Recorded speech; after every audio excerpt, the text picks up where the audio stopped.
Hey guys, welcome to the channel. As you see in the thumbnail, what if Naruto married Shizuka? Before I start, please do support for more awesome content and subscribe my channel and like this video. Go support and follow the Neon Zangetsu for writing that awesome fanfic, and also make sure to comment on this story, link in the description. Marriage. Uzumaki Naruto was about to begin what would later be known as the most dangerous battle of his shinobi career. If he won and he really didn't want to win, then he would be married to a girl he'd never met before and taken back to her village. If he lost and he definitely didn't want to lose, then his life would be rendered forfeit and she most likely would slay him on the spot for his failure to defeat her. The girl in question was a kunoichi, hailing from the village of Nadeshiko. The families of this village were organized through matrilineality. Meaning, women from this village must venture outside to find men strong enough to defeat them, resulting in them being taken to the village to marry the kunoichi they defeated. That would be Naruto's fate if he triumphed. And if he lost, well, he was dead. He didn't like either of those options. He couldn't become Hokage if he got married, and he couldn't become Hokage if he got dead either. Both options dead. Thankfully, he hadn't come here to fight. He'd come to talk. Rather, that had been the plan. One that had gone horribly, terribly awry the moment he'd laid eyes on her. That, of course, was not his fault. It was Iro Sennin's. The damned pervert, and all the research they'd done together was slowly bubbling up in Naruto's mind, even as he tried his best to deny it. From what he'd been told, the women of Nadeshiko were beautiful. Exceptionally so. And as he'd just found out, this kunoichi was no exception. Damn you, Iro Sennin. I'm here to fight you. The hooded figure announced, reaching back to peel the cloak away from her face and body. So I can see how strong you are. Naruto began to open his mouth to say that he wasn't here to fight, but rather to talk, when the obstructive cloth fell away from her shoulders and laid her figure bare for all to see. Damn it all to hell. He tried to find the words to say what he'd come here to say, that her village's rule was absolute bullshit. Instead, all he managed was a small croaking sound. The kind of sound that a bullfrog might make. Wow. She was a fair-skinned girl of average height and dark hair. She's cute. He took in the large eyes, perfectly coiffed hair, clear skin, full and lean firm curves, and he marveled at her. Hers was a beauty beyond describing, but ultimately, it was the eyes that ensnared him. Her eyes were large, twin pools of deep verdant green, much unlike his own. Hers were eyes that knew pain, but at some point that pain had been taken to pieces. It had been dissected, disassembled, examined from every angle, and then, summarily consumed. Very cute. Her attire was that of a common Nadeshiko kunoichi uniform, which is gray-colored set with a right shoulder armor, gray gloves, and opening in her shirt, which, unfortunately, revealed something that he hadn't seen in a very long time. Once more, Naruto silently cursed his late mentor for instilling the ancient art of perversion in him. He really was turning out to be just like him, after all. Despite all the majesty her eyes held, keeping his gaze focused upon her face was quickly proving to be a trial of its own, thanks in part to the open blouse and the glorious sight that lay within. Naruto felt his cheeks inexplicably darken as a result.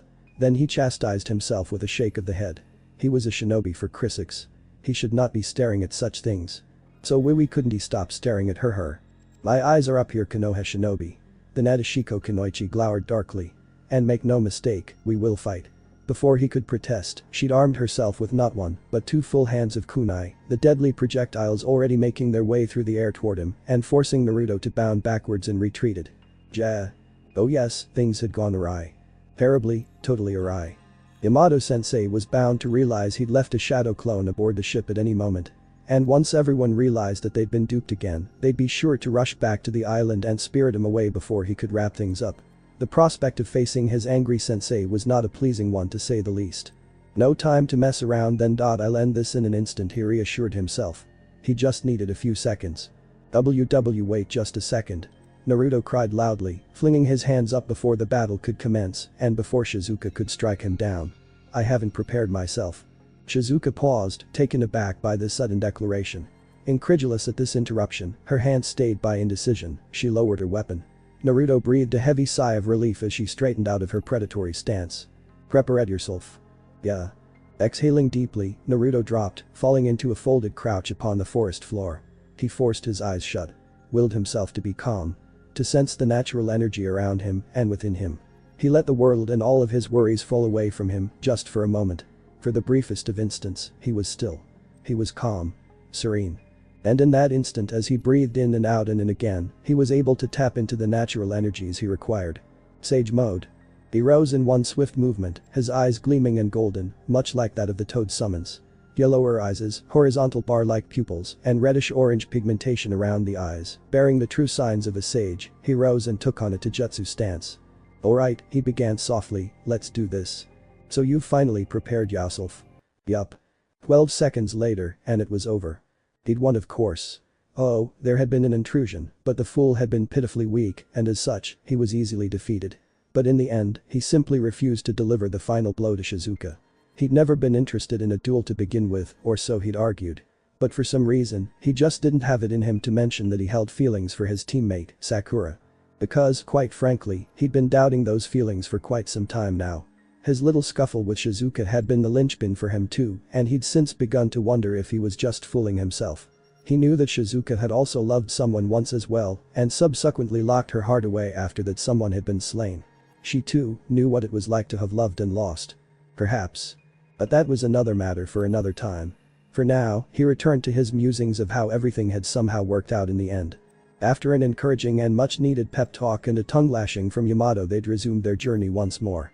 Naruto had bid Shizuka farewell at the docks, as cordially as one might expect of a Konoha shinobi. Now, he waited at the stern of the ship, waving goodbye even when he was certain that she could no longer see him. After what felt like hours and with a visible act of willpower, Naruto forced himself to lower his hand. So that's it, huh? As Naruto watched the island recede into the distance, as he watched it become little more than a pinprick of brilliance on the horizon, he couldn't help but wonder. Would she heed his advice? And if so, where would she go now? Where would her newfound journey take her? Would he ever see her again? Unlikely. Oddly enough, this thought brought not relief as he'd hoped it might, but despair. His eyes began to sting, bringing but the faintest sheen of moisture to his eyes. A tear slipped through. A tear. Naruto blinked, balking at them as they ran down his cheeks. Damn. Despite all that he'd said and done, he really was going to miss Shizuka, wasn't he?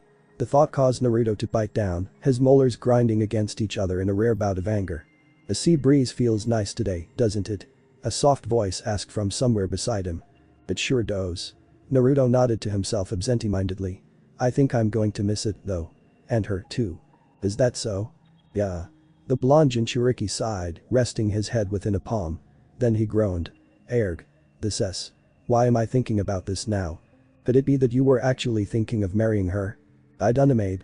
Naruto shrugged, still spacing out at the flat surface of the sea. "But it's too late for that now. I mean, what would she say if I even asked her?" A sheepish chuckle. "I'll tell you what she'd say. She'd probably laugh it off right in my face." "I wouldn't be so sure about that." The voice insisted. "Sure, whatever. Wait a second." Naruto blinked, drawn from his reverie by the slight hesitation with which the voice had spoken. The faint sticking point between syllables was awfully familiar. Wait one free frickin' second. He knew that voice. Slowly, Naruto came about, the sights and sounds of the sea briefly proving to be too much for him. He squinted through sleep-gummed eyes to finally see a hand resting lightly over his own. Attached to the hand was a wrist, to the wrist, an arm, and, as his gaze traced the length of said appendage, he found himself staring into the most eerie pair of brilliant jade-green eyes. Jade. The thought sparked something in him, the faintest of tingling sensations, and of remembrance. Who was it that had eyes like that, again? For a moment, shock numbed him. For a moment, he couldn't believe his eyes nor his ears, nor any of his other senses, all of which were screaming at him, insisting that this was, in fact, Shizuka. Naruto yelped, flattening himself against the rail as though he'd seen a ghost. Which, given the circumstance of Shizuka's sudden appearance aboard their ship, was quite the possibility. If he and Yamato Taichu had only just bid her farewell, then why was she here? So what was she doing here? She wasn't supposed to be here. She was supposed to be on the island with Takiwa-san. Not on board their ship and scaring the living daylights out of him. How on earth had she managed to sneak onto their vessel without being detected, anyway? Had he been so unfocused that he'd been unable to sense her approach? Or was it to be attributed to her own skills as a shinobi?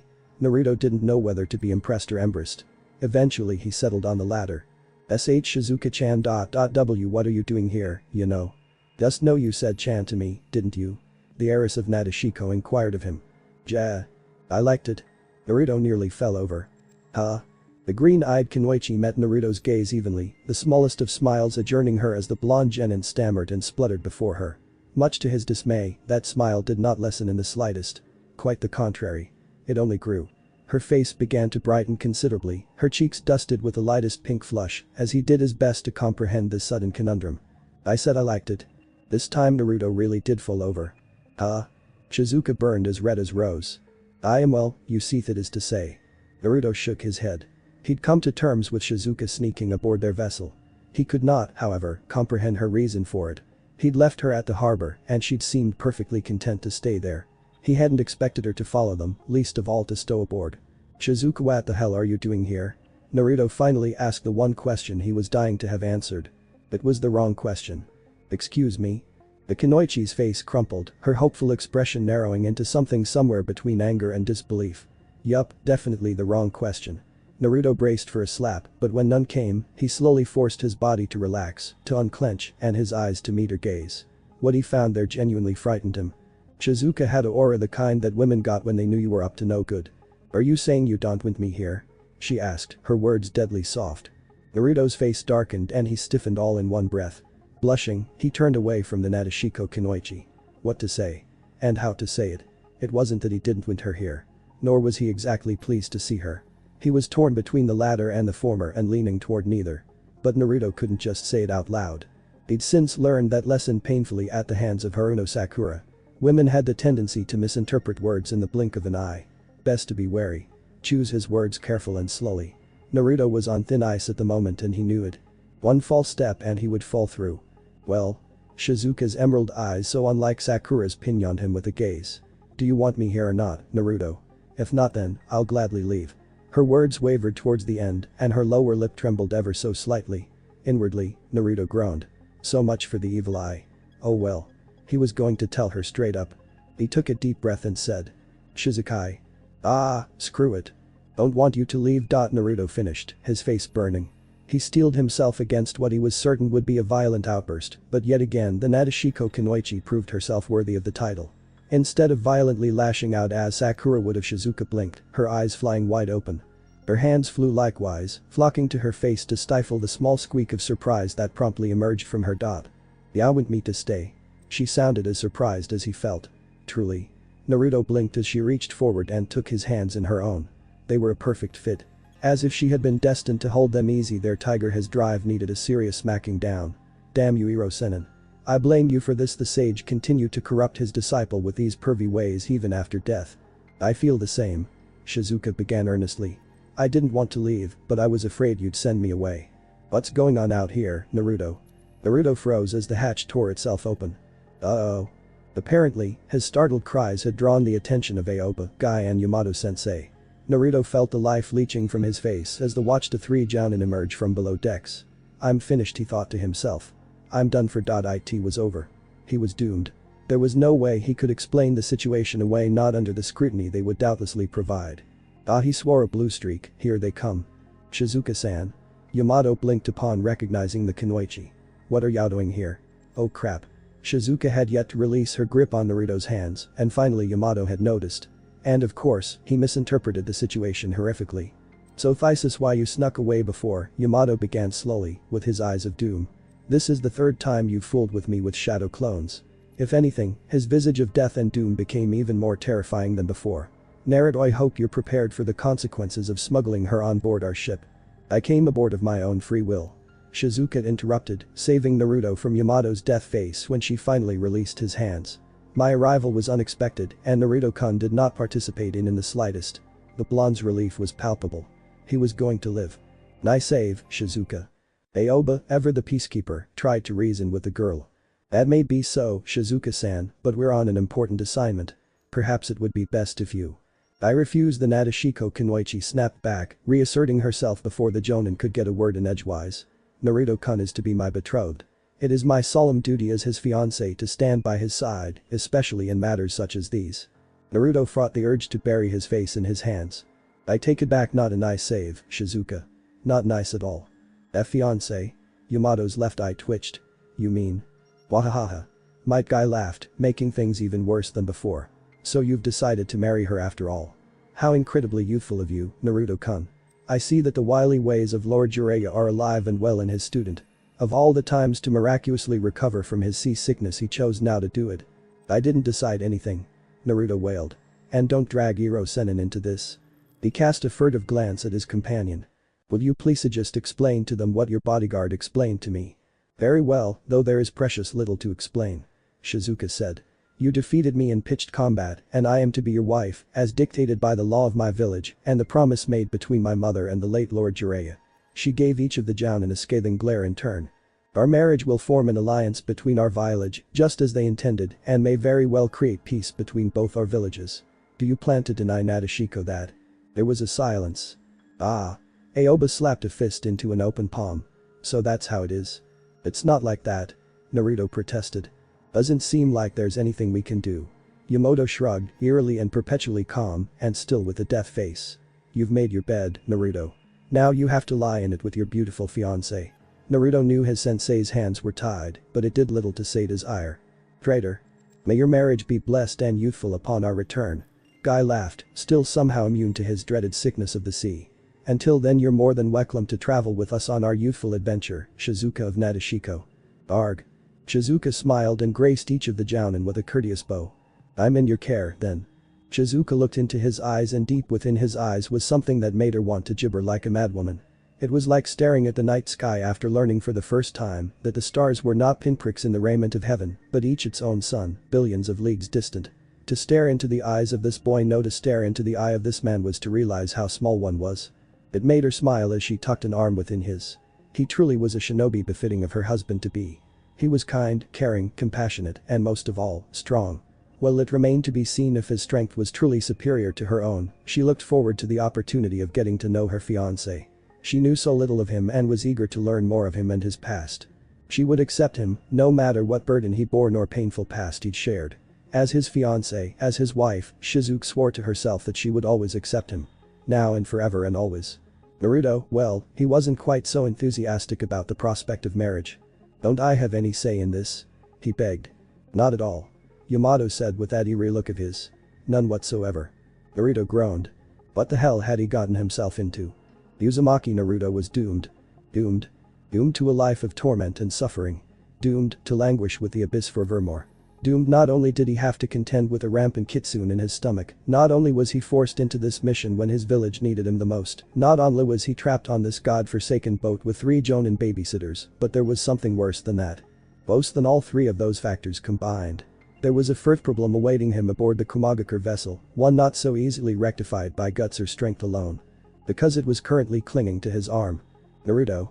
A soft feminine voice asked of him. You do know where we're going, don't you? Not really, no. He sweat-dropped, hazarding a glance at the woman responsive for his woe. Shizuka of Nadeshiko. Naruto peered through the fog at his soon-to-be fiancé and bit back a sigh. Shizuka was indeed beautiful. A tad clingy perhaps, but beautiful. Strong, too. Oh, and she didn't hit him, either. Honestly, she was starting to look like a no-brainer when compared to Sakura. But why oh why did he have to marry her? He wanted to get to know her at the very least.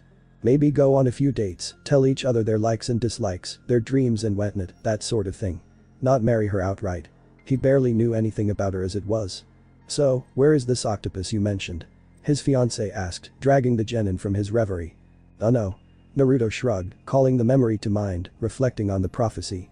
It's supposed to help guide me, so. So what? Apparently, he was destined to fight a man with strong eyes. That part made sense, even to Naruto. Strong eyes. Sasuke, of course. But what about the rest of this crap? He couldn't bring himself to understand a word of it beyond what he'd been told by that old croaker. According to the old frog, he was supposed to be looking for an octopus. At least, that was what the geezer had taught him.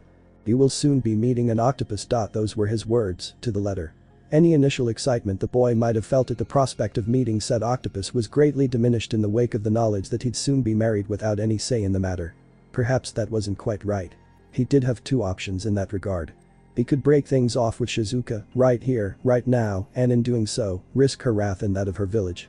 He'd also look like a complete and total hole for dumping her out of the blue, because in her eyes, not to mention his own, that was just plain cowardice.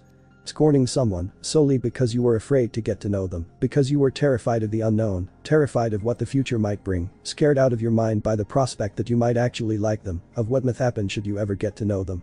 And then there was the second option. He could let things stay as they were. Once he finished his mission, according to Shizuka, he'd be ushered back home in preparation for the wedding ceremony.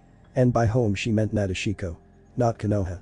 He'd spend the rest of his days in a village comprising mostly of women, doomed to forever let his dream of becoming Hokage languish in the darkness, forevermore. Is there a problem? Yamato appeared out of nowhere, sporting his deadly eyes of doom. And not at all. Shizuka bristled. Naruto. Ah. No matter what he did, he was totally screwed. I'm sure there's no mistake about meeting some to guide me. Please start preparing to disembark soon. The Kumo Jounin said. Oh, I can see the island. One of their Konoha escorts called. No kidding. Naruto sprinted up to the bow for a better look. He'd expected sunshine and butterflies. A land filled with sunshine and peace. Not this. Note a teeming mass of spiky rocks jutting out before them, encompassing his entire vision.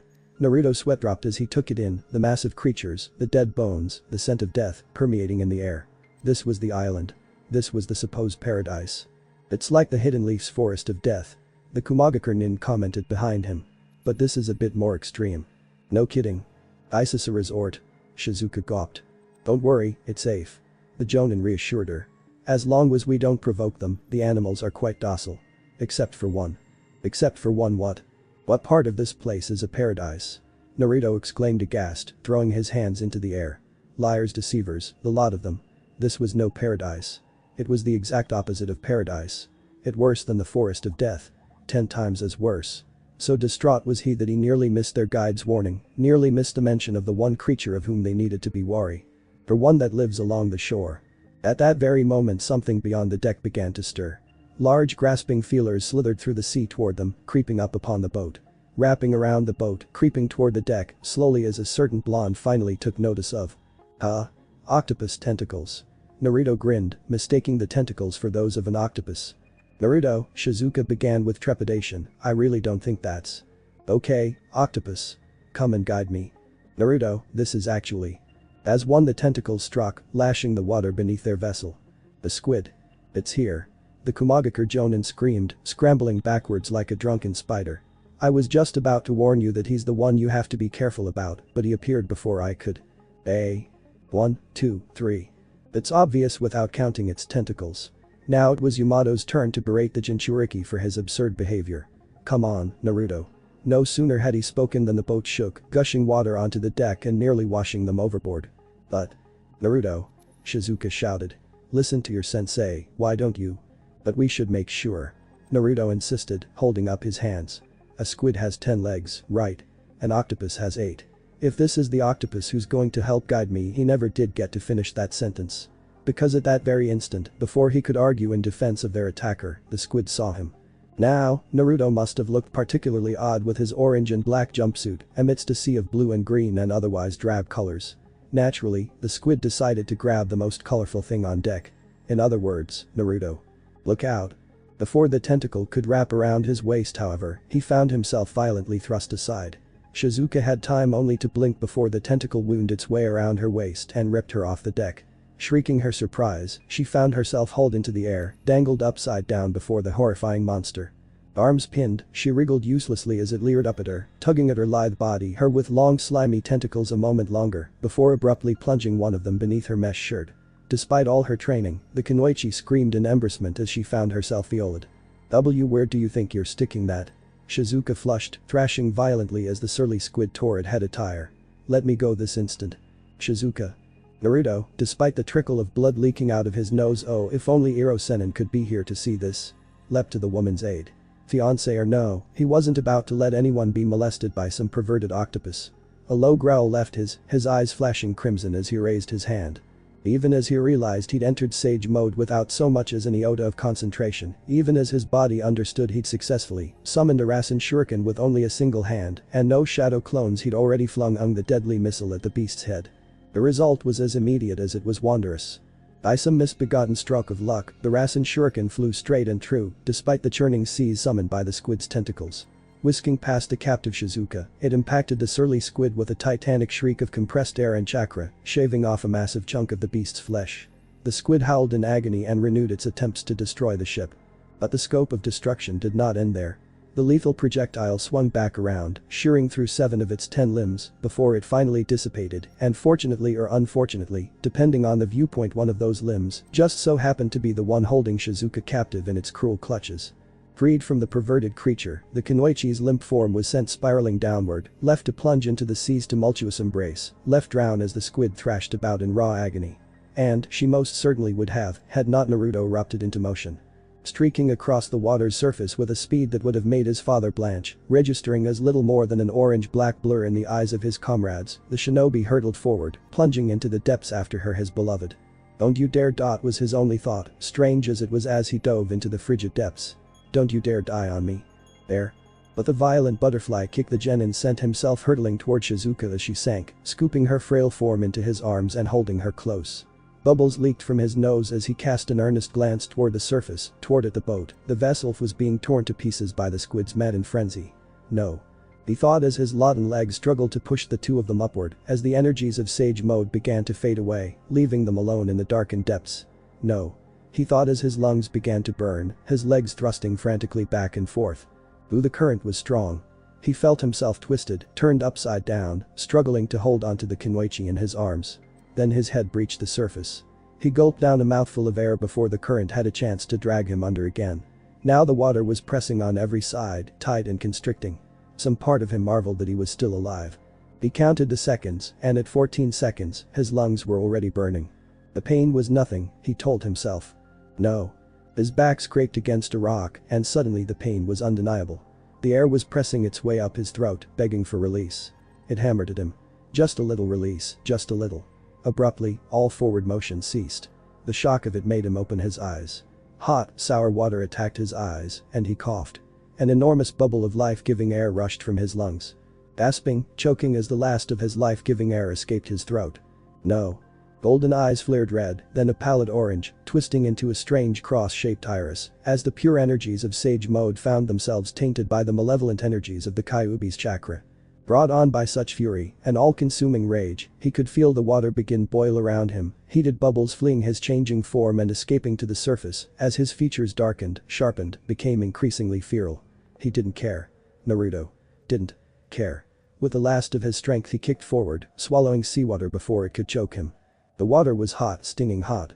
He had less than a lungful of air, and he wasn't going to make it another 20 seconds. His lungs burned. He surrendered and breathed. Scalding water poured into his lungs, drowning out all sense of self, followed by air. The blonde coughed and the hot, acrid stuff shot from his nose and mouth. It seared his sinuses, but a moment later, sweet cool air replaced it.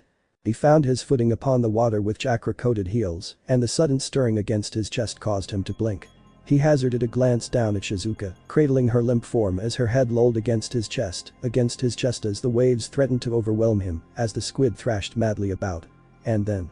Naruto didn't know when or why it happened, because suddenly the squid was down, clutching at its shattered face. Hours still seared through every synapse, filling him with an overwhelming surreal sense of calm. He gathered himself for a mighty leap, and, almost before he knew it, he found himself on solid ground. The deck gave a sickening lurch beneath his feet as he laid Shizuka down and checked for a pulse. Finding none, he immediately began performing compressions upon her chest. Some small part of him blanched at this, realizing he was touching her ass, but he roared at it and it retreated into a corner, cowering. When she was breathing again, then he would be embarrassed. Not now, as he frantically forced her heart to beat, as all the considerable strength of his body focused upon resuscitating the girl for whom he'd slowly come to care. Dimly, he became aware of the voices, speaking all around him. Yamato, Guy, Aob, the Kumo shinobi. Terrified by his blazing orange eyes, by the eerie chakra surrounding his body.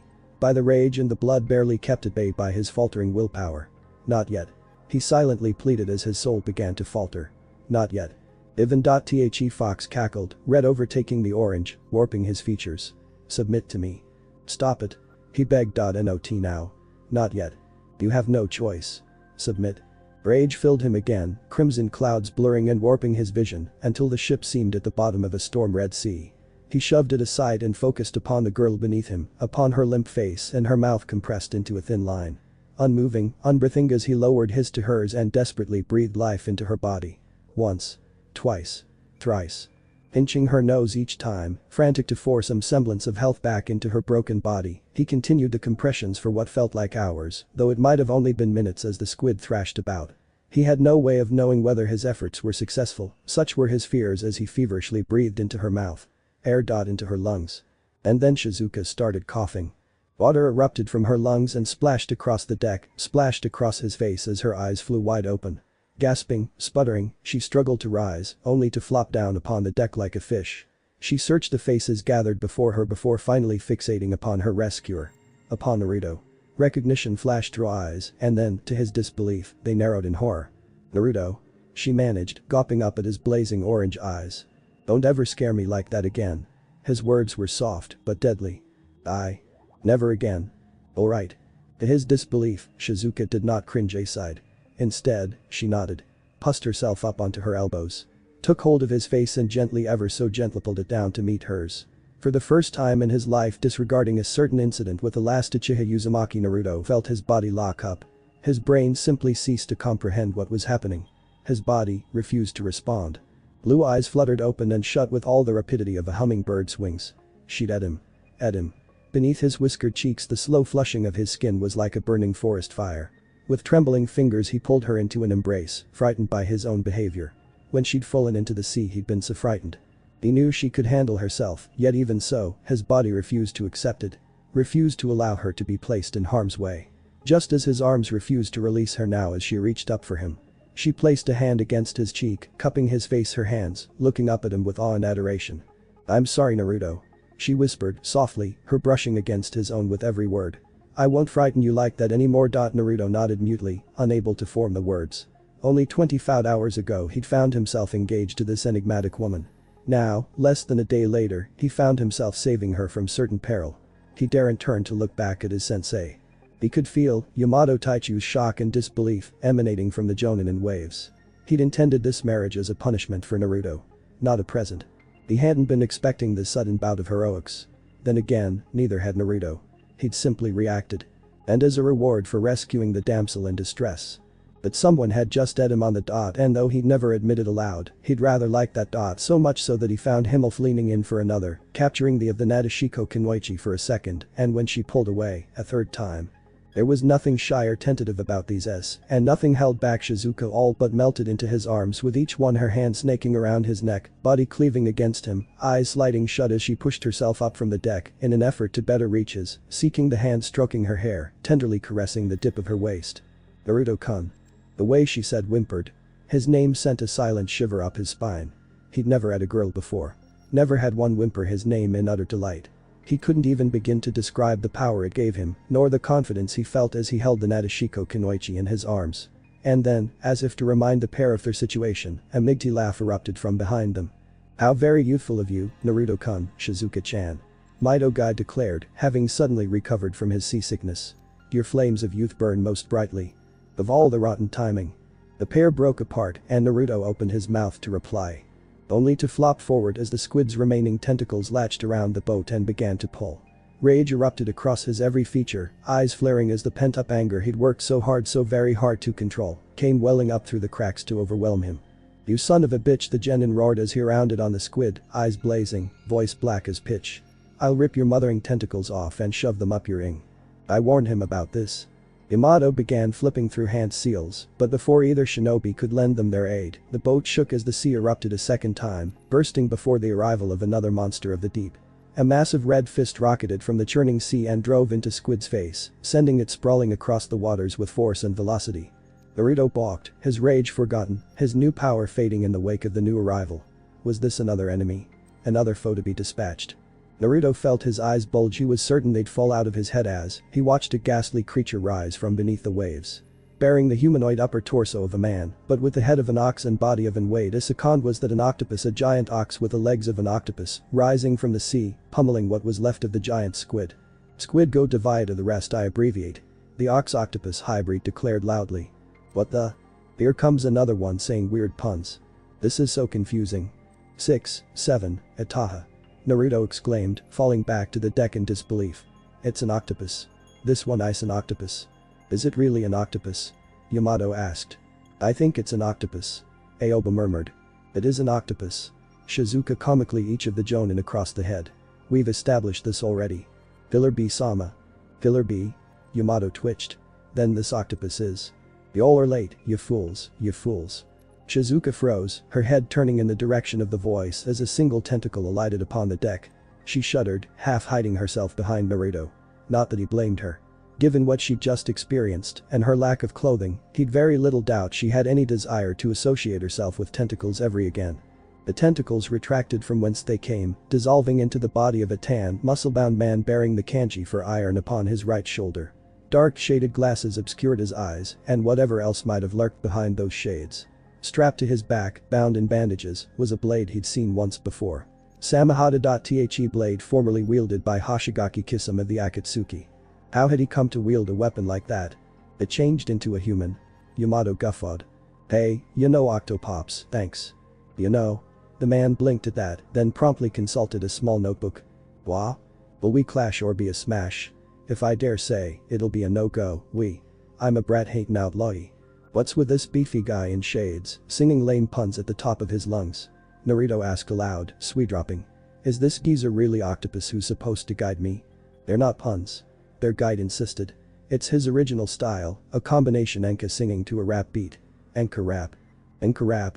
Looking at the man, Naruto couldn't help but wonder if he was really going to receive guidance from this man. He stole a glance back at Shizuka, felt her hand clasp his own, fingers lacing tightly against his own. There could be no describing the relief he felt as she looked at him, as she smiled. Her graced his cheek a half-instant later. Stirred by the sudden display of passion, his fellow Jinchuriki felt the sudden urge to comp some melody, right then and there. Yo. Killer Bee rapped, thrusting a finger imperiously toward a wide-eyed Shizuka. Da brat's got a woman on his arm. Why, lovely, full-H arm. Better watch what you say for yo come to harm. Wee. Wham. Half a second later, Killer Bee found his face intimate with the deck in a way no self-respecting shinobi desired, simultaneously nursing a rising welt upon his skull. Smiling dangerously, hand clutched into a fist, Shizuka Nadeshiko gracefully returned to Naruto's side, as though nothing happened. As though she hadn't single-handedly knocked out the 8-tailed Jinchuriki with a single punch.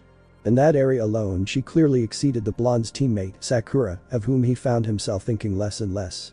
Remind me not to invite him to the wedding. Naruto blanched at her words. In the heat of the moment, he'd forgotten all about it. Saving her, he'd essentially cemented his fate. The marriage, too. Any chance he had of backing out with his pride intact was gone. Short of making a complete and utter buffoon of himself, he was trapped. Doomed to be married to a girl he barely knew, a girl with whom he now found himself quite smitten. But he still didn't want to get married. He didn't want to go to Nadeshiko and give up his dream of becoming Hokage. Which was precisely his fate once this training was over. I'm doomed, he told himself. Doomed. And yet. She squeezed his hand and the gesture was warm as lava glow. Why am I so terrified?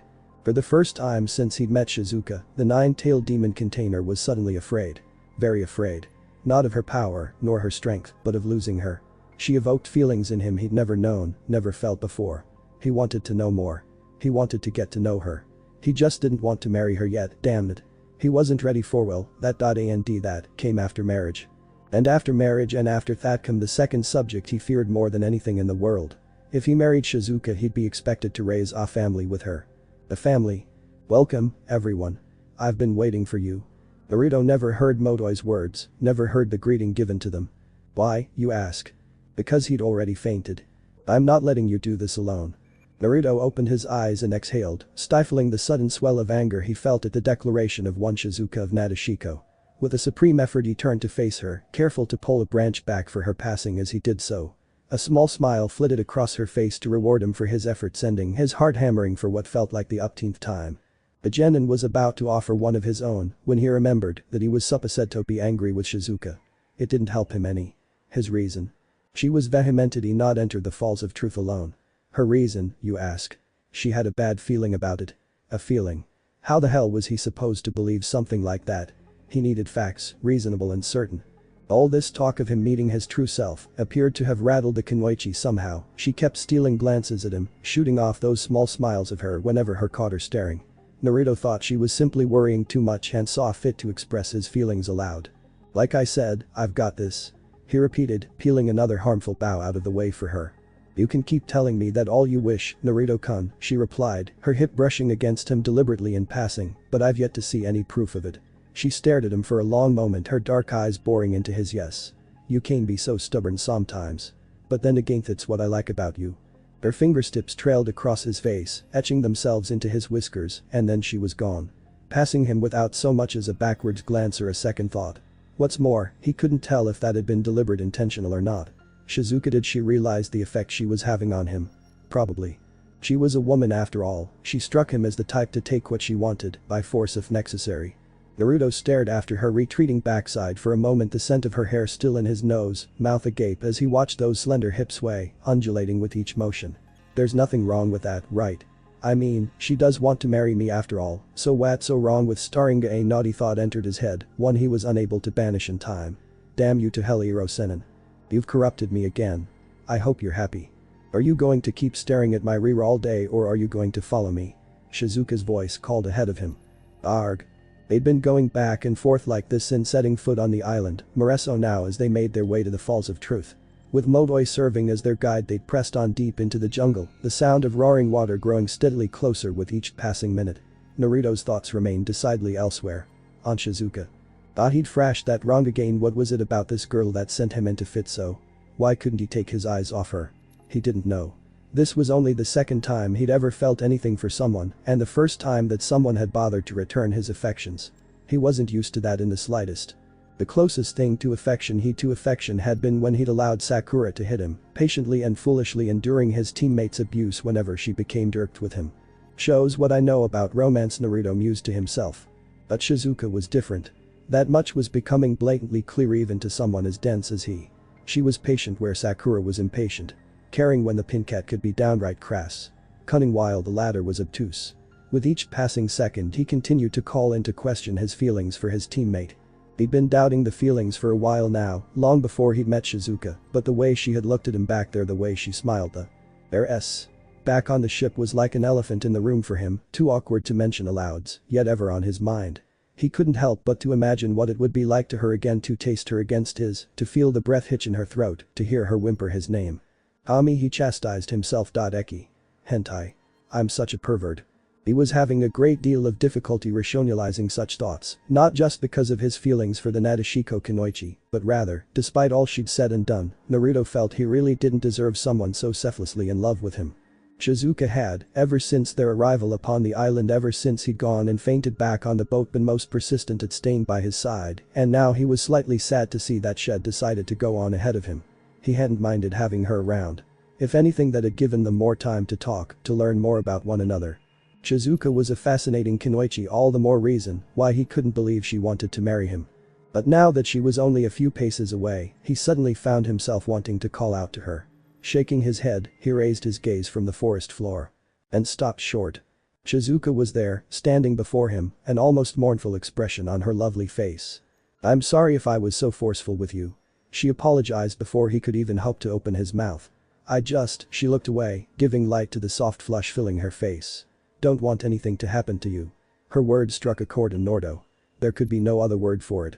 She didn't want anything to happen to him. Was Kama playing some kind of sick joke on him or something? Was this really happening? He'd grown accustomed to having friends and allies worry about him back in Konoha, but this was another first. Once more he was struck by the realization that Shizuka actually cared for him. Really, truly, cared. Idiot. Naruto almost flinched as the Kyuubi's spiteful tone spat at him. You're just now noticing she loves you? The blonde didn't have any response to that one. For the first time since he'd met him, there had actually been a grain of truth in the fox's words. Finally, they'd been uttered. Oh god. She wasn't going to say it, was she? She was. Naruto, I love you. Her words unlocked the door into heart. He felt a million emotions roar through his mind. Shizuka, He was cut off as her mouth struck his, her connecting with his ferociously. Something stirred within him at the sudden lip lock, uttering a single, almost primal word. Mine. Her moan was the sweetest sound he'd ever heard and would ever yet hear. Mine. Her tongue rolled against his, bringing with it the tastes of summer. Berries dipped in cream, newly blooming roses and sultry midnights.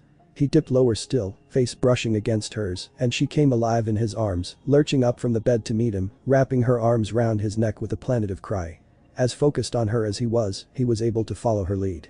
When her tongue thrust, he knew to meet it. When her tongue retreated, he knew to chase it. He relished every new experience, growling with a sudden desire for more. More everything. Mine.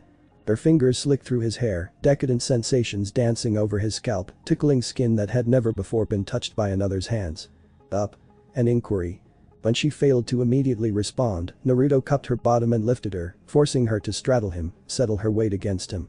And oh, sweet heavens, yes, that was exactly what he'd needed. Pleasure rocketed through him, a beautiful sort of torture.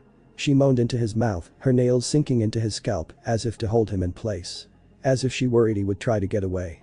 Never would he do such a thing. He was lost, tied only to the woman in his lap and glad for it. Except the new position was no longer the blessing he thought. Shizuka. He hurt and needed some kind of relief. But no matter how much he might want that, he couldn't bring himself to do something she wouldn't want. He just couldn't. Even though he barely knew her, he was barely able to control himself.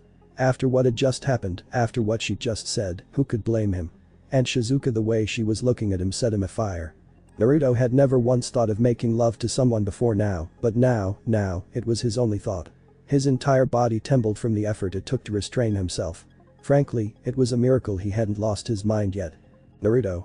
Hearing his name on her, uttered so breathlessly, filled him with a sense of possession. Mind.and still, he held himself back. Are ya alright? He waited for her to respond. But she didn't, and he had to flatten his hands on her hips to keep himself from trying to caress her everywhere at once. He knew without speaking that she would hate that. She was not a piece of meat to be ogled. She was a woman to be loved, someone in desperate need of that love. He would give it try his best if she asked.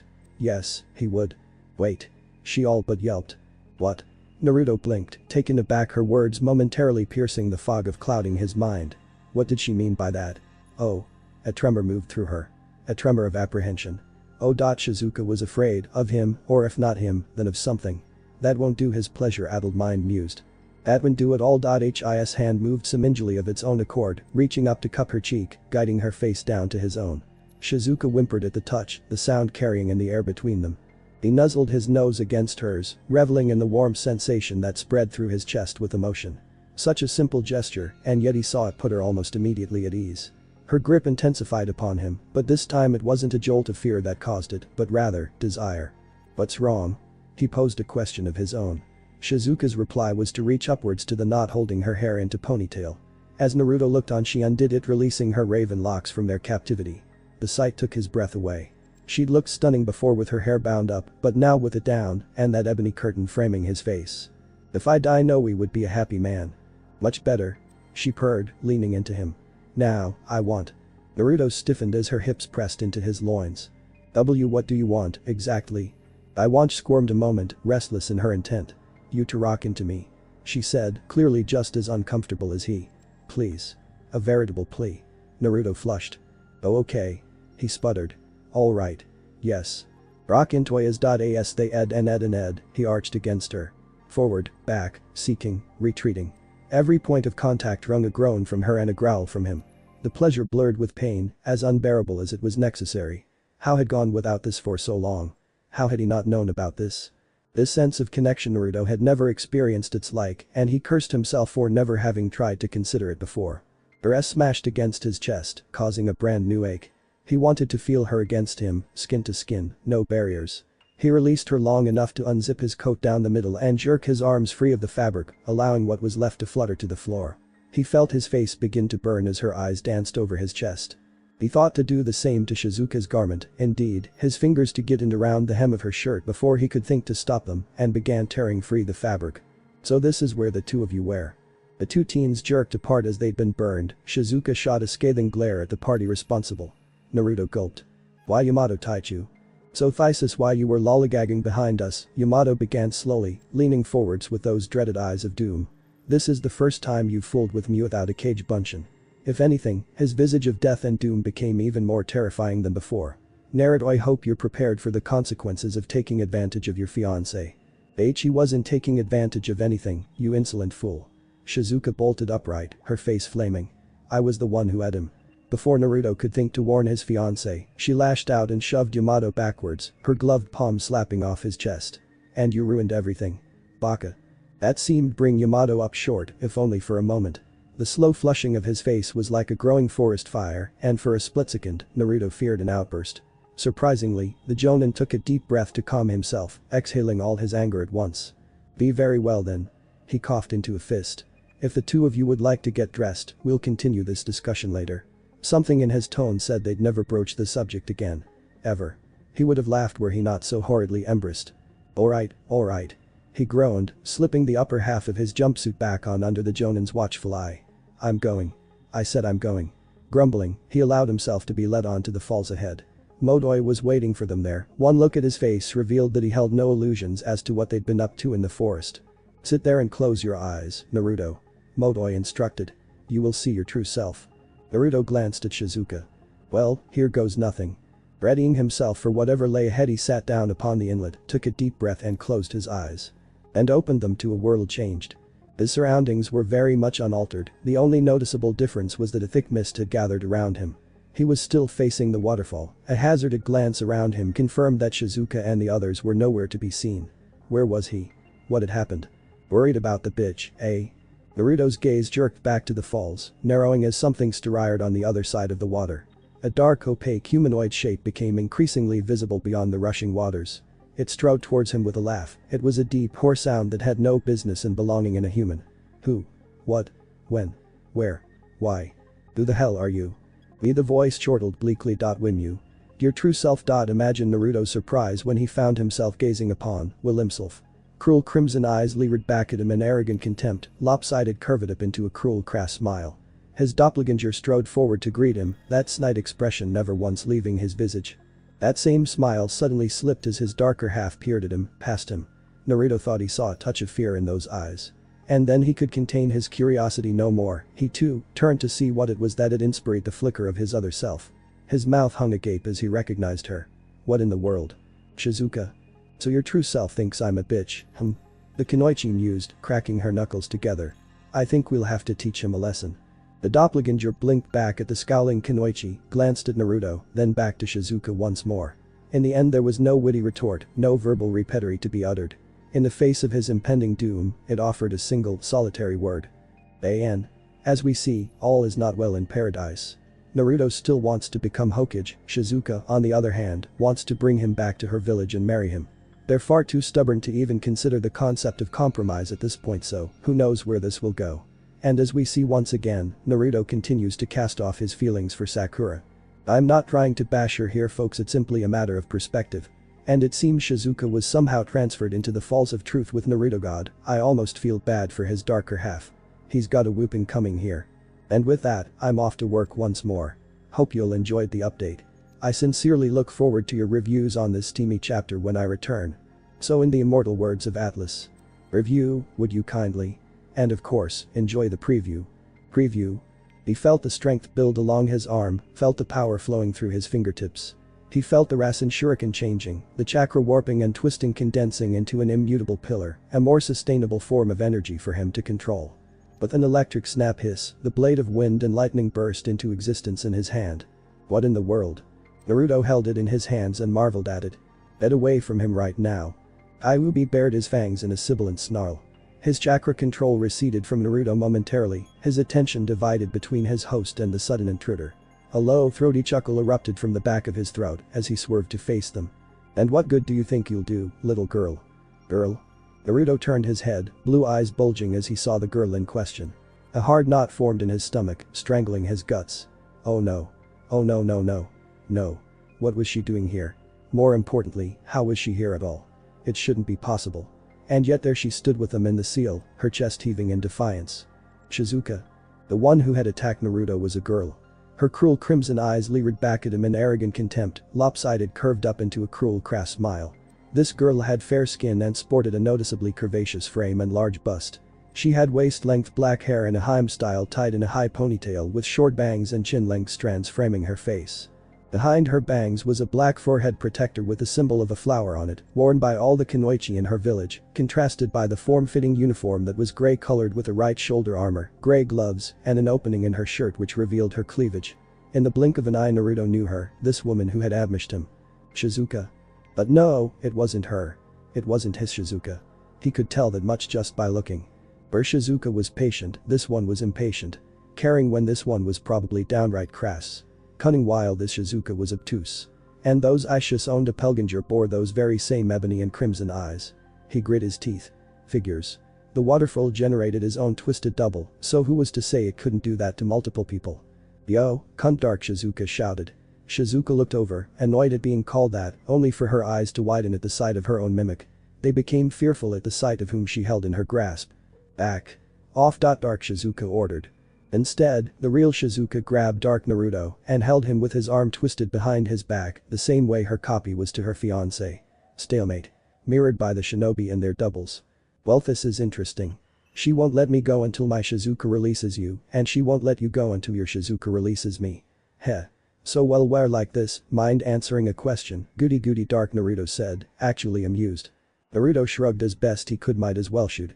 What do you think the difference between the king and his horse is? I'm not talking about some kiddie shit like one is a man and the other is a horse, or one has 2 legs and the other has 4.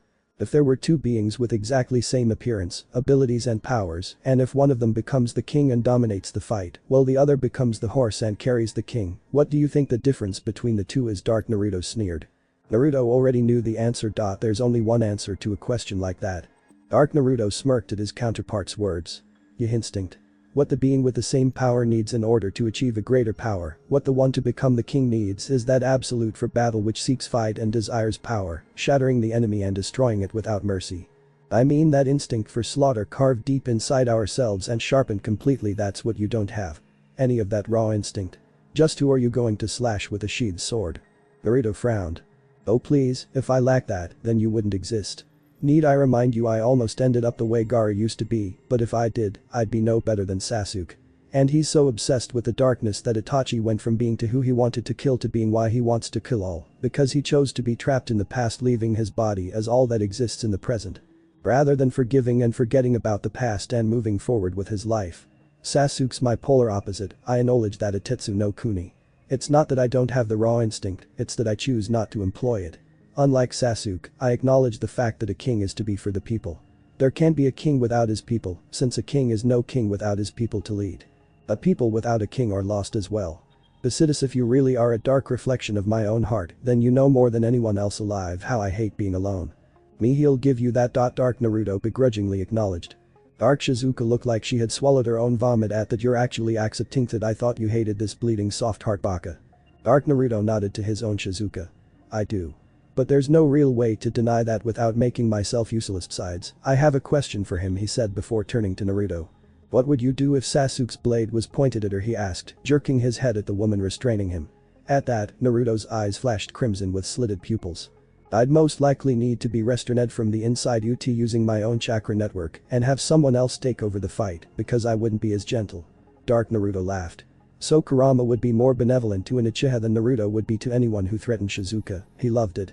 He nodded to the negative side of Naruto's fiancé, who shoved Naruto away, causing the Kunoichi of Nadeshiko to do the same, and both Narutos went to their respective Shizukas. Enbu? Nai no Dan. As Naruto heard the name of Shizuka's attack, he whipped around and immediately saw that both their dark sides weren't aiming for him. Wait, if they're not trying to hit me, then Naruto wondered for only a moment before his eyes widened and he quickly dove forward, knocking Shizuka to the ground, his back to their copies. Shizuka felt warm liquid hit her face and looked up to see something that horrified her. Not only had Dark Shizuka used the Enbu Nai no Dan, but Dark Naruto had also used several Demon Wind Shuriken, and they hadn't hurt her because Naruto had shielded her with his own body. The weapons riddled his back. Then they heard it, the sizzling hisses. Naruto shoved the Kunoichi away from him a split second before the paper bombs attached to the kunai and shuriken stuck into his back all went off.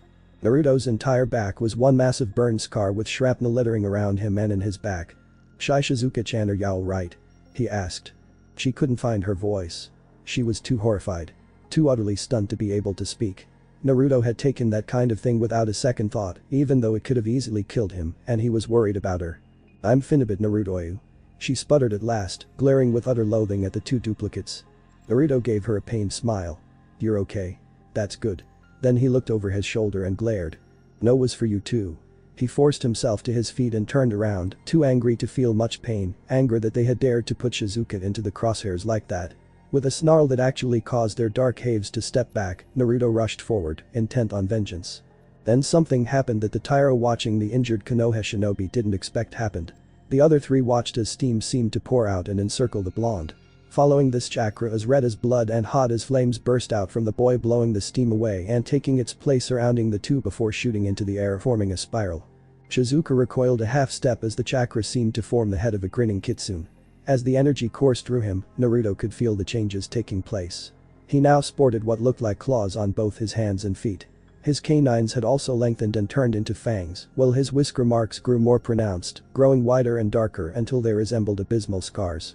His eyes had been the greatest change, as his once soulful blue eyes had changed, becoming blood red with an animalistic black slit for the pupil. If he didn't look so abominably scary at that moment, Shizuka might even say that he looked. Naruto's arm jerked and cut across his dark half's throat, as if clotheslining him when his body suddenly stopped. There could be no other word for it. It felt as though an invisible weight had settled over his shoulders as his body suddenly weighed a ton. Any attempts on his part to move were rendered inconsequential, reduced to mere twitches as his dark half looked on. Abruptly, Dark Naruto's eyes glazed over. The K-Righty get-eyed muttered, as if talking to someone else, before turning to Dark Shizuka with a grin that could make the devil himself piss his pants. Gotta go back, don't worry, we'll be around too, but we're being let go for now. Come on. The pair turned and retreated back into the downward spray of water behind them, Dark Naruto's hand resting possessively on Dark Shizuka's ass. Seeing the targets of his wrath gone, Naruto hissed a curse, the demonic shroud dissipating from his body like so much steam. He'd drawn on that cursed power again, and for what? Nothing. Even here in his mind, he hadn't been able to do anything. Anything at all. He only realized the consequences of tapping into the fox's power when Shizuka's voice reached his ears. Naruto-kun, what was that? Shit. The blonde froze, all too aware of the blacket's gaze pinyoning him. Reading him where he stood. Right, he reminded himself. She didn't know about the Kyuubi. He was also aware of the abrupt departure from his mindscape. He could see Yamato and Motoi standing behind them in complete silence, pointedly facing in the other direction. Just as he could see Shizuka's hand on his shoulder, feel her fingers biting down hard into his skin. Well, it explained how she'd been able to appear within the falls of truth beside him. Must have been some sort of transference or something. A spike of killer intent sent his attention swinging back to his beloved. Shizuka didn't appreciate being ignored, however briefly. What was what, Shizuka-chan? He had no further time for thought as his fiancée yanked him up by the scruff of his jacket. Her grip wasn't like Sakura's, not painful or imposing, just firm. He had that succinct impression before the Kunoichi looked him square in the eye, hoisted him to his feet, and uttered two words. Explain. She demanded. Now. Without another word, she dragged him off into the evening. One lengthy explanation later.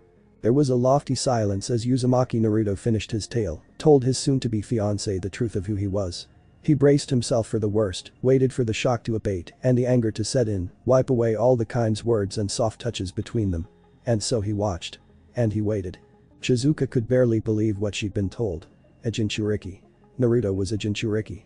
She hugged herself tightly, eyes closed, breath fogging in the cold night air as she tilted her head up towards the cloudy, smoke-laden sky. It had rained earlier, the droplets had been like acrid acid in her skin. She felt drained and hollow, as though a black well had swallowed up everything she had once been, leaving only shame and anguish and a terrible, leaden feeling of fatigue deep within her bones. An ache in her heart to match the pain in her head. Pain from knowing that there was side of herself she daren't face, an ache that he'd kept this from her. And then there was the terrible knowledge that he held a monster inside of him. But no. Wait. Naruto isn't a monster. Shizuka had seen enough of cruelty and kindness in her lifetime, even within the bounds of Nadeshiko, to know this to be true. Her fiancé of only a few days, she knew, didn't have a cruel bone in his body. He had his flaws, of course, everyone did, but despite that, despite all he'd suffered during childhood, he worked so hard to make up for them to prove himself worthy to the world. It would be a lesser place without his determination, drive, and all-consuming kindness. And what had the world given him for it? Nothing. It wasn't until he has saved his own village from pain that he'd gotten any sort of respect, the kind he so rightfully deserved.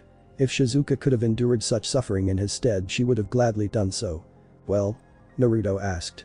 I see. She relinquished at last. And you didn't tell me this earlier because there wasn't any need to. Her fiancé ventured, his reply sounding rather lame to her ears. Besides, I thought if you knew, well you know. There it was. That hesitation again. It set Shizuka's teeth on edge and blood to boiling. Is that all? Her voice rose and fell like a whip. You kept quiet because you didn't want to hurt my feelings.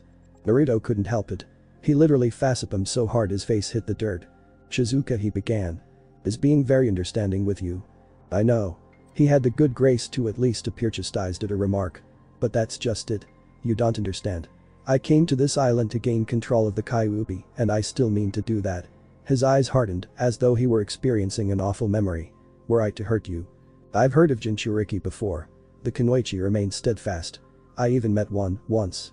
And I knew then, as I know now, you aren't a monster merely for what you have inside of you. And besides. He froze up, almost cringing aside as her hand rose to cup his cheek. You're far too caring. She was saying, her voice at once distant and thick with emotion. She wasn't entirely sure what caused him to her then, only that he did. Whether it was those kind words, or perhaps her touch, or even the sentiment in her eyes. Shizuka couldn't fathom the who, what, when, where, why of his actions, only that they occurred with a mind-numbing insanity. All thoughts of conversation were blown away. There was only his mouth molding to hers, tongue tangling within her own body, down against her, driving her body against the tree.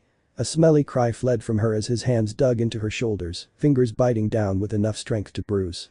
And Izuka. Schlecked. His response caught her flat-footed, she could see as much in his eyes. When at last they pulled away for breath, she was left visibly gasping. "I'm sorry." He tried. She at him again, the lightest of brushes upon the nothing more. "You have nothing to be sorry about. Still, you were right." He wouldn't look her in the eye, Naruto should have told me before. "I hate to interrupt," Yamato began, "but the fact remains that you can't control anything, Naruto, unless you master your darker half. The same implies for you, Shizuka." Now the Kunoichi had been thinking about just that, and while she didn't have to conquer herself, it remained that this other her had hurt Naruto. That could not stand. Would not stand. "Oh, we will learn." She felt, rather than saw Hiar curl up in a reply. "If I cannot defeat my doppelganger, and Naruto cannot defeat his, then we'll simply defeat one another." Is what she said, but what did she mean? Naruto wondered hours later. Soon, with the lights out in their room, Naruto lay in his hammock and had to admit this was indeed quite possibly the most uncomfortable thing upon which he had ever been. He expected that slumber would be quick in coming to him, it certainly had been to Yamato, Aoba and the others whose regular breathing and slight snoring courtesy of Guy himself could attest. By all means he should be snoring himself, after his long discussion with Shizuka he'd been bone tired, and then she decided to show him each and every jutsu he knew, leaving him aching in places he didn't even know he had. In addition to helping him change one of his own. Yes, he should most definitely be asleep by now. Flashback. "This is a bad idea," Naruto was saying. "A very bad idea. Did I mention this was a bad idea?" "Yes, you did. Shizuka. Look, I can't possibly make my Rasen Shuriken much stronger than it already is. Bigger, maybe, but I'm not asking you to," she replied, her face stern. "I'm asking you to try something." He felt the strength build along his arm, felt the power flowing through his fingertips. He felt the Rasen Shuriken changing, the chakra warping and twisting, condensing into an immutable pillar, a more sustainable form of energy for him to control. With an electric snap hiss, the blade of wind and lightning burst into existence in his hand, extending a few feet out from his arm. Naruto held it in his hands and marveled at it. What in the world? Then flashback. But he was wrong. Instead, he lay there, staring into the darkness, unable to get Shizuka out of his mind. He kept summoning up his memories of her, not just of their talk, but of other things as well. Of their recollection of his against her, of the firmness of her body as his hands had caressed her. She'd accepted him too, accepted the knowledge that he bore the Kyuubi without any hesitation. There hadn't even been so much as a glimmer of fear in her eyes once she realized he was a Jinchuriki. No one had accepted him that readily. Not Iruka-sensei, and certainly not Sakura. He was starting to think he wouldn't be getting any sleep at all tonight, in spite of whatever he did, his body simply defied him. And then, just when he thought he'd resolved himself a long, sleepless night, there was a soft creak at the door. He turned in the bed, looked, and gawped. Shizuka apparently wasn't fond of listening to Yamato Taichu after all, that, or he'd fallen asleep, and that was a damn fine dream standing in the doorway. She wasn't in her uniform. Hells, she wasn't in any sort of uniform. She was wearing a simple black shift, unbelievably, entirely simple, and somehow, in the dimness of the hall light, the fabric called to the eyes. Naruto could see the entire outline of her body beneath it, tempting, suggesting. Shizuka said nothing. She simply stood there, allowing his eyes to rake over her, to drink her in and consume her. In that instant Naruto abruptly realized he'd forgotten to breathe. Thump. Vaguely, a part of him knew that his heart was still beating, mostly because he hadn't passed out yet. Blood pounded in his ears, like the drums of a great hunt, out for Bluod. He looked at her, this beautiful, gorgeous creature. And she looked back. His chest was bare as well, he was clad only in some breeches and slacks he'd managed to fish out of one wardrobe. Naruto stood, slowly, shifting his weight ever so slightly. Guy lifted his head in lazy confusion at the sudden creak of the floorboards, but, seeing no imminent danger, yawned and plopped his head back down. Naruto barely noticed. Shizuka waited for him a moment longer. Then, ever so slightly, cheeks aflush, she beckoned for him to follow, giving the slightest nod, before turning and walking away with that uncanny noiselessness she had no doubt inherited from her Nadeshiko roots. Naruto watched her go, the soft footfalls of her bare feet slowly padding back down the hall and out of earshot. No. Nope, nope, nope. Don't you dare, Uzumaki Naruto. You can't. No. Stare right there, I and The floor was cold beneath his bare feet, leaving those thoughts and his bed behind. He followed her down the hall in what could only be described as a daze, trailing after her, lead on by the side of her dark hair rounding one corner and the next and still the next, until he finally arrived at his destination. When at last he reached her room, the door all but slammed shut on his back, jarring him those fateful steps forward into a candlelight room. To her. Shizuka was waiting for him there. Dark eyes held his, then flitted away. "Come to bed with me." "WWW what?"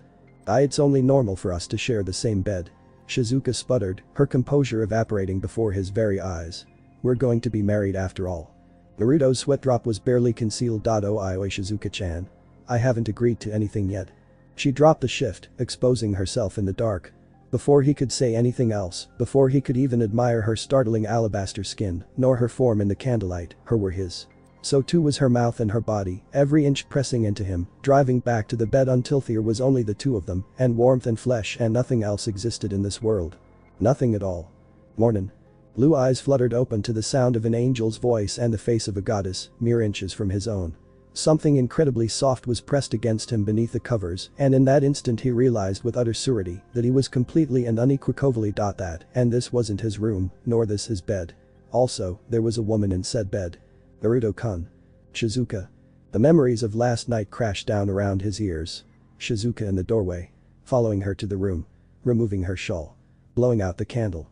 Her on his. Surprise leapt to the forefront of his mind, only to be stubbornly quashed beneath his better judgment. Now was not the time to jump up out of bed and start screaming. All this had come about of his own volition. And surprisingly, he regretted none of it. He'd had his first time with a woman and it had been wonderful. Perhaps it was the feel of her body against his, skin to skin beneath the satin sheets. Perhaps it was the curtain of ebony that was her hair tickling at the bridge of his nose. Perhaps it was, and most likely, the way she cooed his name just now. Whatever the case, he found himself smiling, extricating an arm from the cocoon of warmth to touch her darling face. "Hey." He murmured, stroking her hair. "Sleep well?" Shizuka smiled and nuzzled her face into his palm as she snuggled into him, her body spooning against his. "Yes. You?" "Yeah." So many emotions were conveyed in those choice words between them. It sounded silly, but he simply didn't have to speak to know what she was thinking. She wore pure bliss like a second skin, contentment a hair's breadth away from his face. "Last night was amazing." She finished with a pleasant purr, looking very much like a contented kitten in his arms. Unbidden, a trickle of blood wormed its way down his nose. Naruto silently swore. "Damn you, Iro-sen." Actually he wanted to thank his mentor, his actions of years past having culminated in this very moment. If Jiraiya hadn't fought that Kunoichi all those years ago, if he hadn't made that promise. Naruto shuddered to think of what might have happened. They never would have met. A soft voice that did not belong to the Kyuubi suddenly whispered in his mind. "So, this is your fiancé, Dadabane." It took every fiber of his being not to start in surprise. The hell was that? "I'm sleepy." Shizuka yawned suddenly, so goddamn cute. Laying her head upon his chest.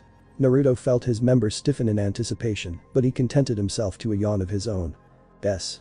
He had just consigned himself to sleep once more when all hell broke loose. Merciful Kami above and below. Naruto started awake again with a terrible jolt, blue eyes bulging as the door to Shizuka's room flung itself open, nearly leaping off its hinges against a shout of dismay. Shizuka herself was a great deal slower to wake, those eerie dark eyes scrunching with annoyance, then anger as she held him tighter, a full moan groan escaping her as she nestled her still body deeper into her beloved's embrace. Little did she know that she was the only thing holding him down, preventing him from fleeing the room and escaping from the rage-filled Jonin towering in their doorway. Then she noticed the Mokuton wielder towering above them. Now, it could certainly be said that Yamato was a patient man, all things considered. He had suffered through Naruto's antics more times than a man could count. Time after time he had reined the impulsive blonde out of trouble or prevented him from doing something foolish or worse, an act he'd forever regret. Hell, he had even endured a prank or two, for crying out loud. But this one look at the mated pair told him that no regrets remained between them. They'd gone all the way last night without a second thought for the consequences. Something on Shizuka's blissful visage told him she hadn't tried to use any manner of contraceptives, either. Which meant there was a possibility, however slim, that within the next few days, she might be carrying a child. Naruto's child. Had they any idea what this meant? If Shizuka was pregnant, Kami forbid. Then that would not only cause the elders to raise a stink back in the village, but made her potential leverage to be used against him. Naruto's heart might have been the right place, but he needed to think these things through. Whether he liked it or not. Naruto, the Jonin sensei cracked his knuckles menacingly, his look of demonic doom out in full force as he beheld the two teenagers before him. I certainly hope you enjoyed yourself last night because it just might be your last. Pepper yourself for the consequences. Wait a second. The blonde sputtered, not understanding. How the hell is this my fault? Perhaps I should educate you. Oh, Yamato-san. The Jonin whirled on the new voice. Yes, what is it, Shizuka say, ah haha. Suddenly, it was the Jonin's turn to blanch. Shizuka had that look in her eye, radiating an aura of female menace that would have put Sakura Haruno to shame. Actually, the Pinket probably would have gotten down on a knee and begged the Nadeshiko Kunoichi to teach her the art of such intimidation. Hell, even Tsunade-sama could learn a thing or two from that. He found himself inexplicably helpless before that look in her eye, nigh, but immobile as the Blackette rose from her place at Naruto's side. The look in her eyes spelled doom for the poor man and she readily inflicted. He ruined the morning after. With only a single sheet to cover her lady parts, the Kunoichi somehow leapt out of her bed and sent the offending shinobi flying from their room with a single punch. His body struck the wall with a dull crunch and then beyond sending him tumbling out to the forest beyond. Needless to say, the Jonin folded like a paper bag upon striking a tree, he wouldn't be getting up anytime soon. Naruto gawped, yet at the same time he'd felt oddly proud to see his girl send the offending Jonin flying with a single strike. Holy shit. He blinked, realizing the thought. Shizuka-chan really is my girl. I mean, after all that, what else could she be? Still, I'm not too sure about this whole fiancé-wife thing. He spared another glance at the hole his beloved had made and contemplated. But would it really be so bad? I mean, she stood by after learning about the Kyuubi, it's definitely wife material right there. Sakura's gonna flip when she hears about this. I can't believe you just did that. He murmured, glancing once more at the crack of daylight worming its way into the room. Shizuka sent him a smoldering glance, twinged with amusement as she turned to meet him. Problem? Nope. The blonde would have said more, but she was giving him that a very strange look. Her eyes half-lidded, mouth slightly parted, tongue flitting between her as those dark orbs ghosted over him. A pleasured haze overtook his thoughts almost immediately. Virgin though he might no longer be, sometimes his own libido surprised him. His mouth went dry with want. The lone eyebrow lifted in surprise, only to demur seconds thereafter. Gladly. Now that he's out of the way, Shizuka purred, closing the door on the opening she'd created. Where were we? Before he could reply, she dropped the sheet.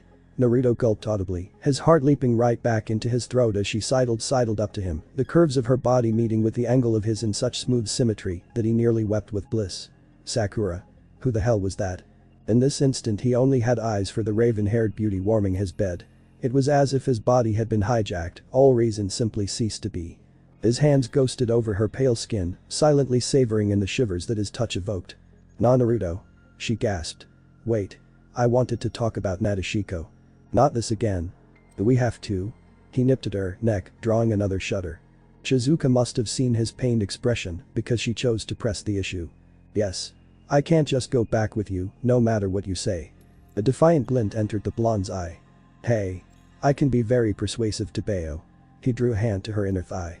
"Well, that depends," Shizuka whispered breathlessly, exhilarated yet exhausted, eyes alight in eagerness as his hands descended to that sensitive bundle of nerves. "I'd take someone a full anise to convince me to do something like ooh." The rest of her words trailed off into a pleasured purr, and there was no more talk of villages or alliance that morning. "So are you sure this'll work?" Naruto regarded the Falls of Truth balefully. He already had unpleasant memories of this place. In another world he would have learned to master his darker half on his own. But with Shizuka. In the end, he needn't have feared anything. Scarce had the two of them sat down, then they stood up again. Modoi blinked, baffled. "What happened?" "Wow." Naruto balked. "That was really easy. I can't believe I actually wrote this. The idea came to me while I was at work. This short little chapter is what came out of it. The changes that follow this victory may be subtle at first, but will soon be massive in scope. Hope you enjoy all that is to come. We'll see their little fight next chappie. Promise. It'll be a long one. Look forward to it, you know." Soin the immortal words of Atlas. "Review, would you kindly? And of course, enjoy the preview."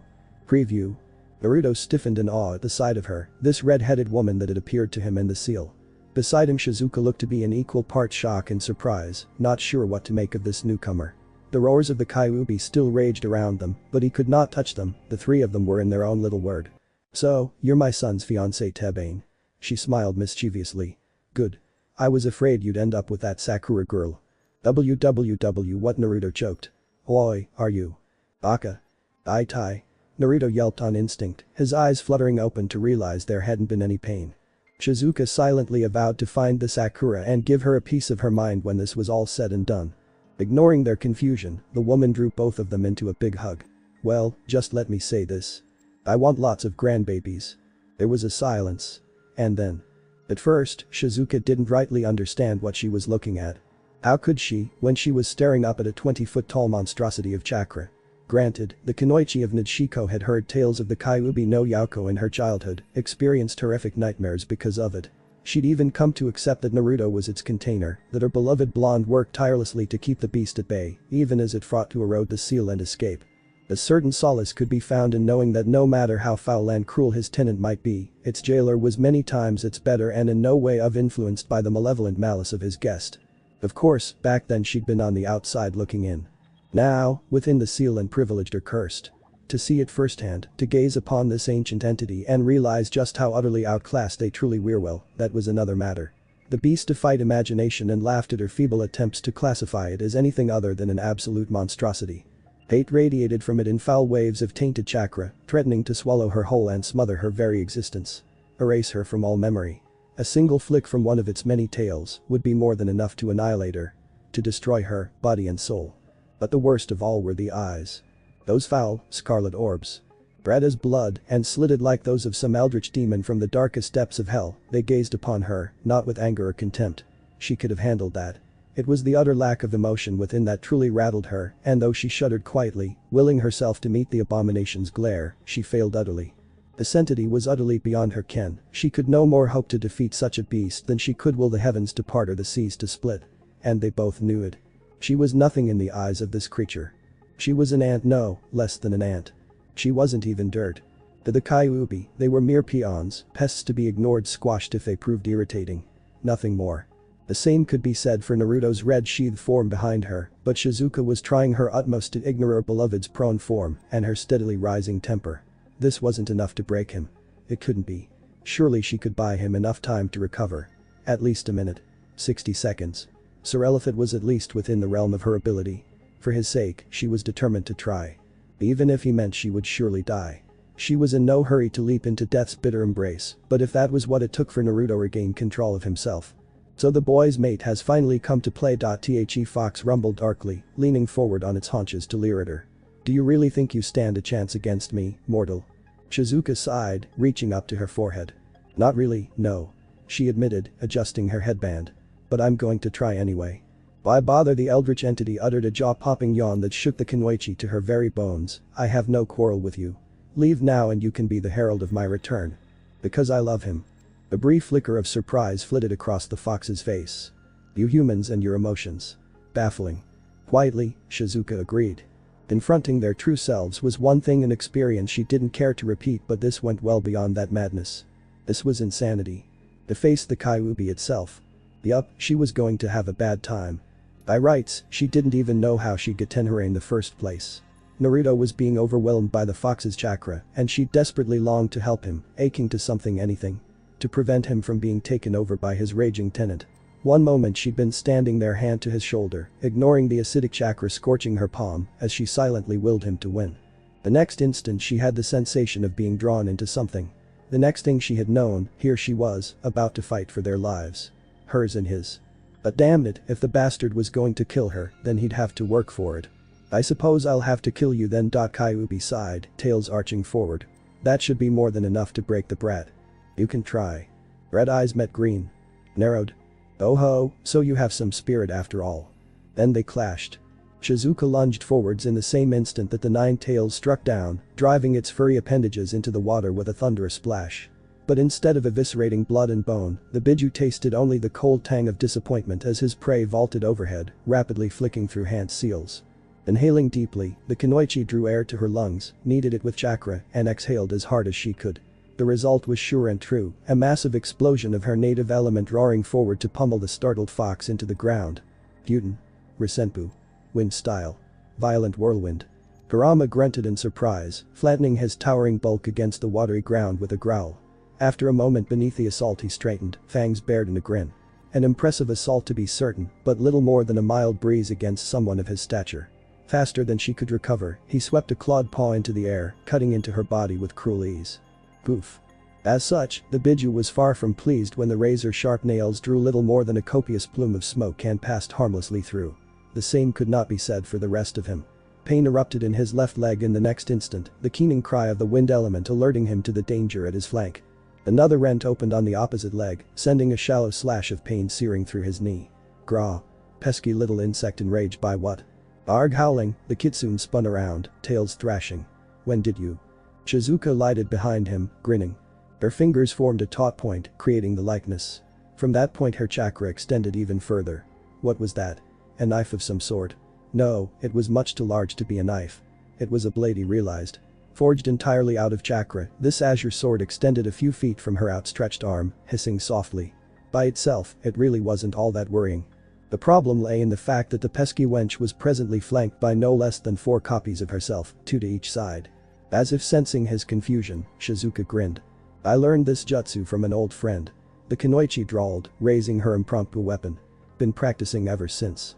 Coupled with Naruto-kun's shadow clone technique, it's very chakra intensive as you can see, but it seems this can hurt you. Easing forward into another stance, the cage buncheons mirrored her. A small smile tugged at the originals, displaying confidence she didn't truly feel. Let's try that again, shall we? The gesture sent the clones shooting forward. Kurama's response was nothing short of explosive. She'd wounded him, and his pride would not stand for it. One by one his 9 tails rose to jut out him, pointing into the air in angry defiance. So you know a few tricks. It won't save you. Unlike the one he'd unleashed against Naruto, this Bijudama formed instantaneously. Azure and crimson chakras were compressed and hardened in a heartbeat, devoured just as quickly. Kurama's fanged maw snapped open, a thin line of steam heralding the hell that was to come. The pesky wench must have sensed it as well, or at least some manner of it, because for her eyes widened and she shot past him in a parallel run, even as her clones ran unheeding to their doom. Grinning, Kurama exhaled furiously. She never stood a chance. Blinding light burst from his maw in a dazzling flash of black and white, obliterating the clones and very nearly Shizuka herself as it streaked away into the dark. The shockwave itself flattened her to the ground, and it was all that saved her life. Dazed and bleeding, ears ringing, she struggled to make sense of what has just happened. When she tried to rise, her limbs betrayed her wholeheartedly, her legs buckled bonelessly beneath her weight and sent her tumbling. I can't move. Is this it? Her addled mind balked as she lay in a water grave. Am I really going to die here? Like this? Shizuka's strength failed her, and Kurama's tails descended as one, aiming to tear her apart piece by bloody piece. Somehow, someway, he missed 3 of the 6 mere millimeters from her face, close enough to touch. The trembling hand reached out, fingers desperately curling inward. You impudent little upstart. The blur of reddish gold denied him. Not like this. The faintest of tugging sensations was his only warning, then she was gone. Wait. He knew the sensation. Something was taking hold of his chakra with their own. Rounding on this sudden source of fresh weakness, he snapped his jaws at the impudent girl, determined to crunch her a bloody pulp. Thud. Clenched knuckles barreled up into his chin from below, fracturing his jaw and hurling him away into the air with a pained yowl. Again came the tugging sensation, fierce and fleeting. Is going on. For a fleeting instant he hung there, freed from the laws of gravity binding him within the seal. Weightless. Frozen in his confusion, and though he'd never say it aloud. Very real fear. In the next blink, something cracked across his face and launched him back to the ground in a heap of tangled tails and limbs. This time the tugging sensation was an outright yank. By now he'd more than realized what was happening. Rounding on her, for the first time since their brawl had begun, Kurama actually gawped. Are you insane? Encased in a sputtering golden red shroud, the kunoichi of Nadeshiko defiantly stared him down. Her eyes flicked madly, vying between jade and scarlet. Unstable perhaps, but still, it was there. What foul sorcery was this? She should be dead. No mortal except that damn brat who jailed him could take his chakra and use it against him even in this place. So how had this wench done that? It boggled the mind. She should be dead, a shuddering mess of screaming agony on the floor. Unless she descended from that man. The thought was galling. You are not a normal kunoichi, are you? Shizuka nearly giggled, momentarily made mad with chakra overload. Apparently not. She hadn't been desperate enough to try it until now, but she'd had no other choice. B-Cent said chakra could pull chakra. With reserves direly depleted and left with no other recourse, then came drastic measures. So in her desperation she'd latched on and pulled at his. Hard. Not for long, it was enough, and she'd quickly cut contact with the beast before he could taint it with his hate. She hadn't paid the consequences any mind, her haste too great. There had only been need. In all honesty, she was surprised it had worked at all. No can the pain she'd expected. It raced through her body, demanding release because it burned. So she gave the chakra the release it sought. Remarkably, she found it far easier to need this chakra, it wanted out, so she had only to direct it. Gyuten. Detapa.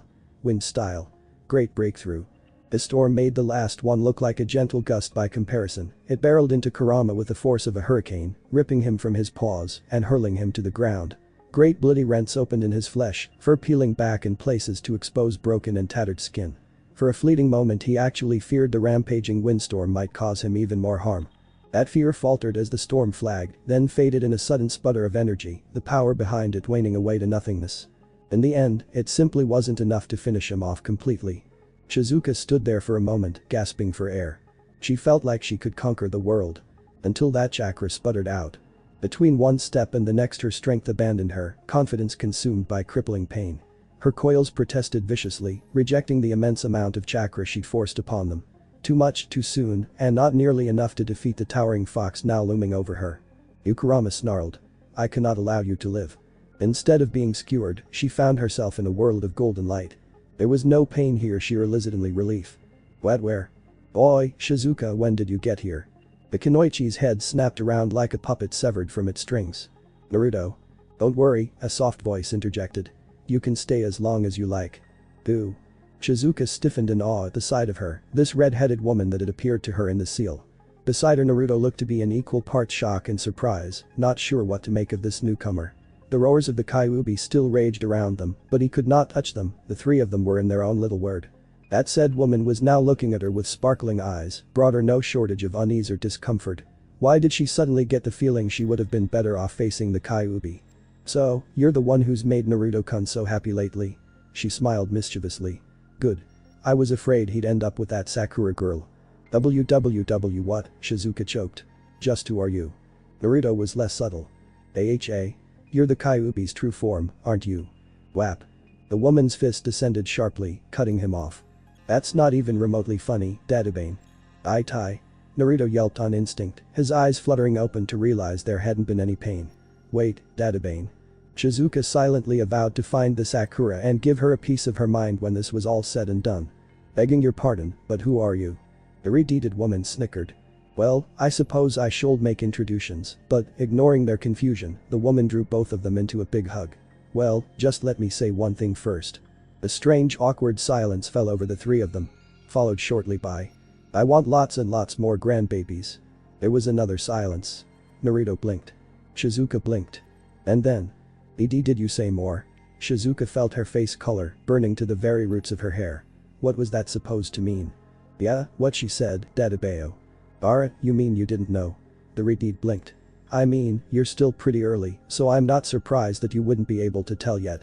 She took in their flushed faces and frowned. I just said that out loud, didn't I?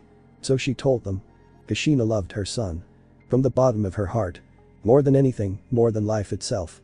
She would gladly give her life to make sure Naruto's would continue, she'd already done so and would gladly do so again. Even meeting him here now was something of a miracle, one wrought by Minato's seal. She'd not thought to lay eyes on her son again in this lifetime. That they'd gotten this moment of respite at all. Well. She wasn't the sort to waste such an opportunity. She was going to milk this moment for all it was worth. Here in the seal, everything was life. Energy. You could see it everywhere. You just had to focus. And it was impossible to miss that tiny spark glowing in the girl's belly. Well. It was a mother's sworn duty to embarrass their son, after all. They wouldn't have known if she'd kept her mouth shut, wouldn't have discovered the truth for weeks. But where was the fun in that? She wanted a happy memory to take with her to the afterlife. And so. I want lots and lots more grandbabies. There was another silence in the void. You could hear a pin drop. Naruto blinked in rapid succession. Shizuka mirrored him. Kushina laughed. Yes, she awaited their inevitable explosion with an impish smile. They really were too easy to tease. Not at all like her Minato. Had he met this girl? Did he approve of her? Did he know their son was happy and well on his way to starting a family of his own? There was so much she wanted to say, so many questions she wanted to ask, but there wasn't enough time. Almost made a girl bitter, that did. Oh, there it was. Shizuka's pale face burned scarlet. Did you say more? The poor girl turned beet red, burning to the very roots of her hair. What's that meant to imply? Yeah, what she said. Oh dear, you mean you didn't know? The redhead feigned innocence, touching a finger to her cheek. I mean, you're still pretty early, so I'm not too surprised that you wouldn't be able to tell yet. She took in their flushed faces and laughed. I just said that out loud, didn't I? Ah, too precious. She wasn't alive here inside the seal, not really, and she knew she wouldn't last much longer. Once they dealt with the fox, she knew she'd fall apart. Even now she was running on the last dregs of her chakra, her soul flickering like a candle in the wind. That was fine. She'd gotten to see her son again, to meet the one that was so near and dear to his heart. That was reward enough for her. But more than that. She was going to be a grandmother. How could you be angry about that? Still, she couldn't resist one last jab before they got down to business. It's going to be a girl, by the way. Mom, it was super effective. Naruto fainted. Kushina absolutely cackled. Thanks for watching this video. If you really enjoy this video, like, subscribe, and comment down below, and turn on that bell notification. Don't forget to support and follow Neon Zangetsu for writing that awesome fanfic, and also make sure to comment on this story link in the description. See you in the next video. Goodbye.